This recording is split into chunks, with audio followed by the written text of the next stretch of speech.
Our guest today, Yong Lu, is one of China's leading experts on nonprofits and philanthropy. Lu is the CEO and founder of Evergreen Asia Advisors, a firm that helps clients devise and implement philanthropic initiatives in Greater China. She has worked closely with the Schwarzman Scholars Program at Tsinghua University, helping them with outreach to American philanthropists. Her experiences inspired her to write The Third Sector, a book introducing America's nonprofit sector to Chinese audiences, and Fundraising for a Cause, another book giving practical advice on fundraising. She will speak to us today on China's NGO sector and philanthropy in China.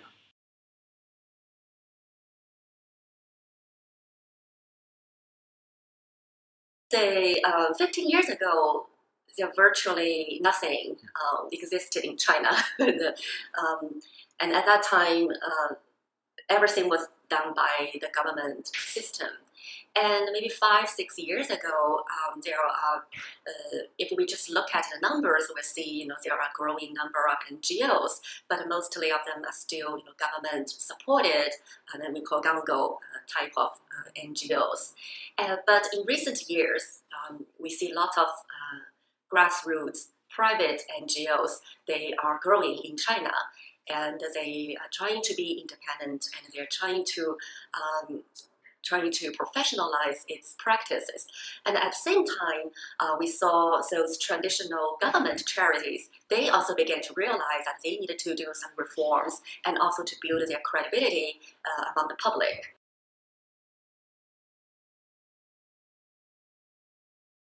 If you look at the American history, with the economic development, there is a demand for social development, and this would be the same thing happening in China. In the past 20-30 years, the GDP in China has been maintaining two-digit high-speed growth, and there's wealth accumulated in China, and also the emerging middle class in China.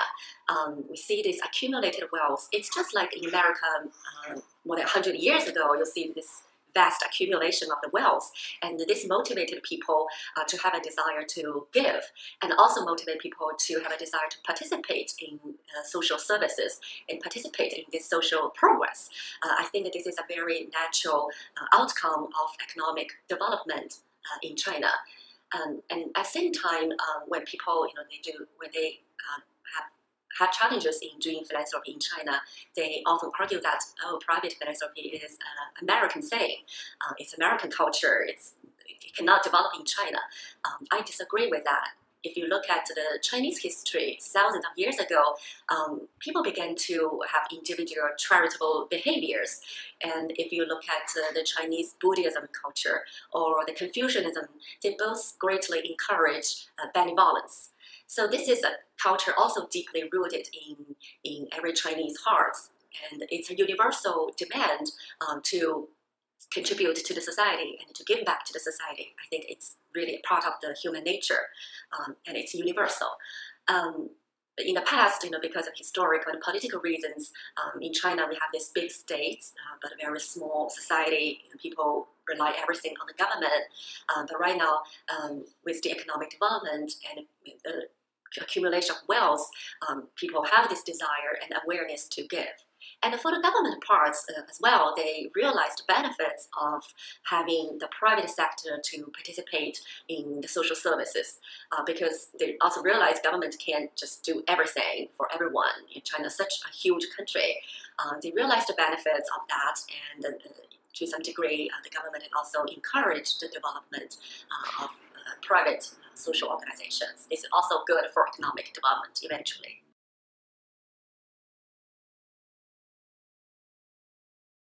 I think there are three major challenges. The first one is to do with the Chinese culture.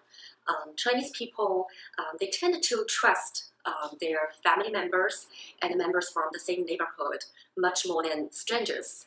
And this is fine if we only talk about traditional charitable behaviors. People give to people on the street, and you see the result right away. But modern philanthropy doesn't work that way. When we do modern philanthropy, we don't just give people a fish. We want to teach them how to do fishing. We want to see long-term sustainable changes for the society. And that also means we won't be able to see the result directly, won't be able to measure it accurately, and we won't see the people that we're helping with. This kind of concept may be hard for the Chinese to adopt. And the second challenge is what I call the credibility crisis of the Chinese NGOs. In the Chinese public eyes, there are basically two types of NGOs right now. The first is those traditional government-supported charities, and they have lots of credibility crisis recently with scandals going on. And the other type is so-called private social enterprises, but they are transitioning from a traditional government-supported model to a hybrid model with some commercial interest, commercial motivation on the back. So none of these organizations have public credibility. Sometimes in China, people equalize privatization to commercialization, and this is also dangerous to build trust for the nonprofit sector. So that's a big challenge too. And the third one is the lack of infrastructure. We all know that for NGOs to thrive in a society, we will need several supporting systems available. We will need rule of law. We will need mature financial systems so that the endowment, the donor funds can be well managed and be sustainable. We saw in the past lots of Chinese private family foundations. They established with goodwill, but after a couple of years, they gave out all the money and running out of their funds and had struggled to raise money from elsewhere. There's still lack of concept of how to manage their endowment, their funds to be sustainable. And third, we also need a professional staff and professional management for nonprofit organizations, and this is China really needed to keep up.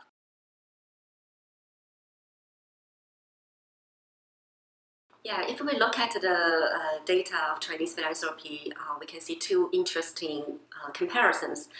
The first one is, according to the new Huron research, the average giving of Chinese is 1.3% of average wealth. And in the US, I think this number is around 5%. And for those making for those middle class in the US making 50K to 75K, I think the number is even higher.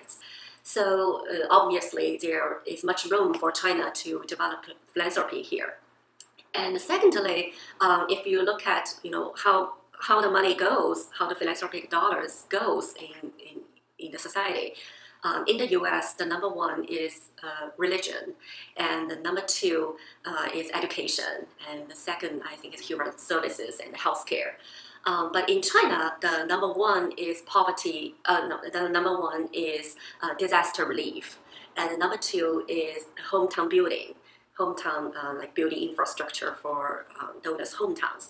So you can see that China's giving is still concentrated in those pretty preliminary areas of philanthropy. There are still more people, they care about those traditional, very traditional charitable giving, but there are less people concerned about long-term sustainable changes to the society. Like there are very few people care about research or doing arts and culture. This is other areas, lack of lots of philanthropic dollars in China. I think that takes time for the Chinese to develop this philanthropic concept to not only give people a fish, but also to teach them how to do fishing and then make sustainable changes.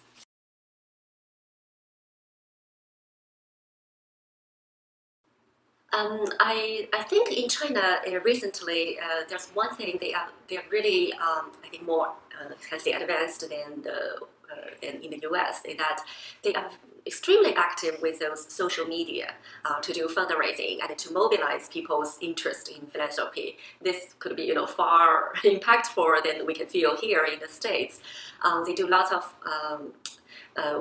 traditionally we call it direct response here, but in China they call like public fundraising. They open a channel on the internet, and within hours they can receive donations from donations everywhere, and it's very effective and very amazing actually. And this is a good way for them to build public awareness of philanthropy, and people like that. And I think it is also to do with the age differences of donors in the US and China. In the Chinese, the donors tend to be younger, much younger than in the US. In the US, usually older people, baby boomers, they are the mainstream for philanthropy. But in China, it's the young people. It's the young people who care about philanthropy, who wanted to participate, and who are very versatile with this new technology to participate. So I think this is something in the US perhaps we can learn from China. And that's the young generation of philanthropists.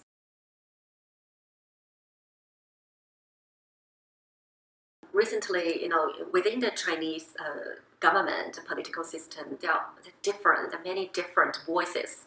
Sometimes this voice, they become dominant, and sometimes the other voice is more dominant. So it's like a game going on, and that's behind this law. I think there is a desire for the government to help the local Chinese NGOs to develop, because they realize the benefits of having the private efforts to complement their work in the social services sector. And it's also good for the economy and good for employment. They do realize the benefits, and they want to do something to encourage the development of private NGOs. But at the same time, they of course are cautious about national security. They are cautious about those NGOs. They may have some intention to criticize the government. So. So they wanted to maybe suppress in some area, but in some other areas they want to develop the NGOs. And the overseas NGOs, unfortunately, as the draft reflected, and maybe the government thinks this is an area they needed to restrict to some degree. But at the same time, I also see that the government is trying to encourage more local Chinese NGOs to develop. So it's really how to make this balance and make this work.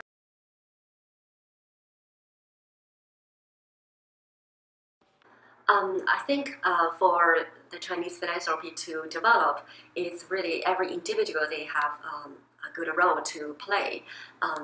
In the US, and the modern philanthropic system was developed more than 100 years ago, and basically by a group of industrialists and philanthropists, people like Rockefeller and Andrew Carnegie. They donate to the society. They actually made the system for modern philanthropy. And I think in China, it's exactly like that area. We had lots of opportunities there. For those Rockefeller type of rich, successful entrepreneurs, I hope that they would have more the motivation to give, and also to help shape the modern philanthropic system in China. And at the same time, philanthropy is not just about rich people. It's also about middle class and about everyone who can make a living for themselves, and at the same time they want to give back to the society and help the others. So it's really to cultivate a culture of philanthropy, and this is to do with everyone. If everyone can participate, and everyone can help build your community, and to increase the awareness of among your friends, among your family, among your colleagues, I think philanthropy in China will definitely thrive in the next few years. And things are changing very fast in China, and so does the private NGO sector.